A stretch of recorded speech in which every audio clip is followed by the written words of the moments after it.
Vous écoutez RM1, Nord-Sud 98.9, Centre 97.3, Est-Ouest 91.7. RM1, la radio nationale. RM1, it's 9 o'clock.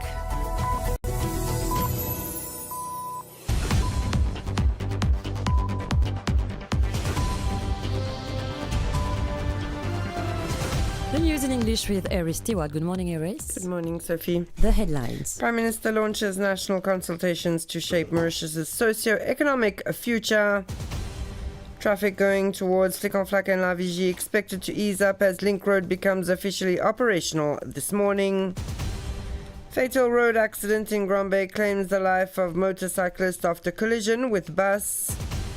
Attorney General raises concerns over survey methodology in UK report.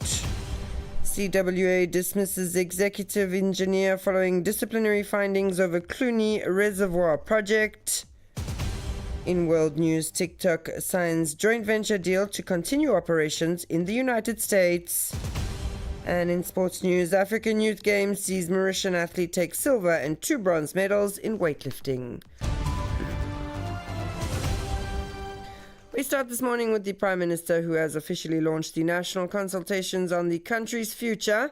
Balancing immediate needs with sustainable and inclusive growth is one of the key objectives of Vision 2050, as highlighted by Prime Minister Dr. Navin Ramgoolam yesterday.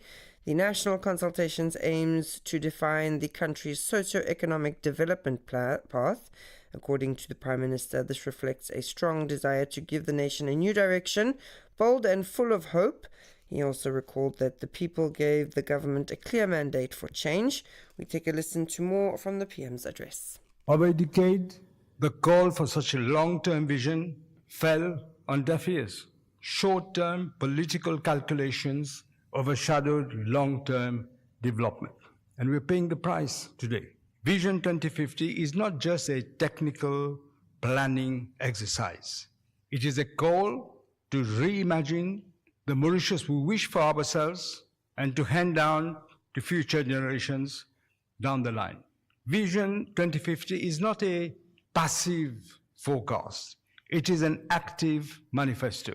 Through Vision 2050, we embrace a strategic, long-term thinking as the basis of public policy. Through Vision 2050, we balance the immediate needs we have with sustainable, inclusive growth. Through Vision 2050, we strengthen the prospects for our youth and for future generations. Public and private sector workers can breathe a sigh of relief. The Minister of Labour, Mohamed Raja Utim, has announced the creation of a technical committee tasked with preparing a common protocol to be applied when weather alerts are issued, particularly during heavy rainfall or difficult climatic conditions. A first draft has already been prepared and will soon be submitted to Cabinet. The Minister also stressed the importance of better structuring the informal sector, which includes a wide range of activities and workers often operating without sufficient regulation or state protection. The aim is to ensure safety and protection for all workers. Also making headlines, motorists will no longer have to endure traffic congestion on the Bosonge-Cascavel Road while travelling towards Flic-en-Flac or La Vigie.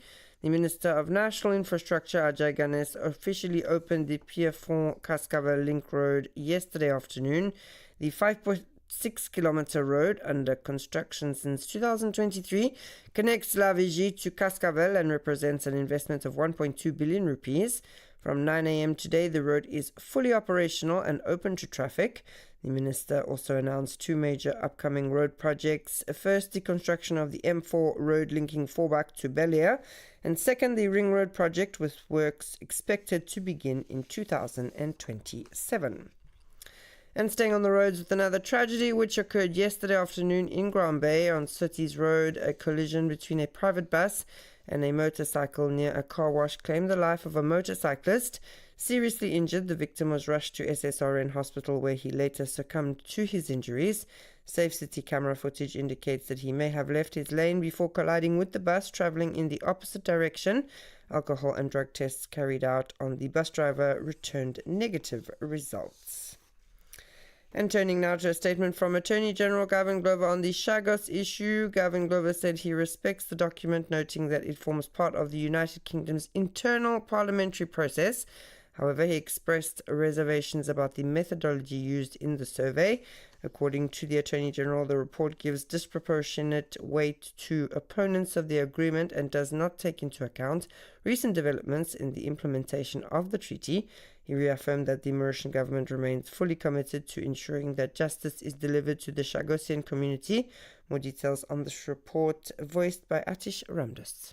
Some 3,000 responses were received as part of this online survey concluded by the House of Lords International Relations and Defence Committee. Its publication yesterday, highlighting questions and concerns raised by Chagosians, prompted a reaction from the Attorney General.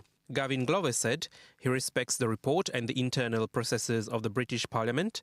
He reaffirmed that Chagosians are an integral part of the Mauritian people and that the Chagos archipelago forms an integral part of the Mauritian territory, facts recognized by the International Court of Justice in its advisory opinion of 25th February.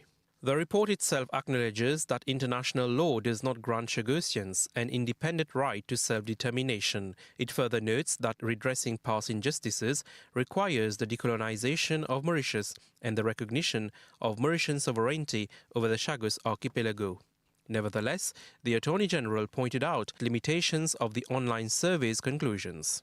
The report itself concedes that it does not claim to represent the full range of Chagosian views. He noted that dissenting voices tend to be amplified, while those in favour of the process receive far less visibility. And in other news, the Central Water Authority has dismissed its executive engineer, Acharya Vinoba Budan, following the findings of a disciplinary committee. According to the report, the engineer breached his duty of care and supervision, compromising both contractual compliance and project safety following cracks detected at the Cluny Reservoir. The committee highlighted several serious issues and the certification of payment for work that was not carried out by the contractor.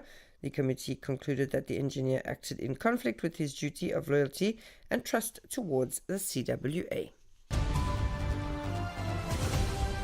And it's 9:07. We're listening to RM1. When we move to international news, TikTok announced on Thursday that it has signed a joint venture agreement with investors, allowing the platform to continue operating in the United States and avoid a potential ban linked to its Chinese ownership. 1/3 of the US venture will be held by existing ByteDance investors, while nearly 20% will be retained by ByteDance, the maximum ownership allowed for a Chinese company under the law. This new structure follows legislation passed under former President Joe Biden, requiring ByteDance to sell TikTok's US operations or face a ban in its largest market.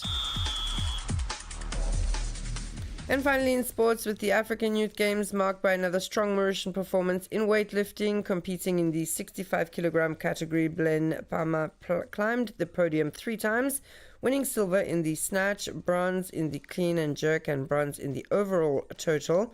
The competition continues today and will conclude tomorrow.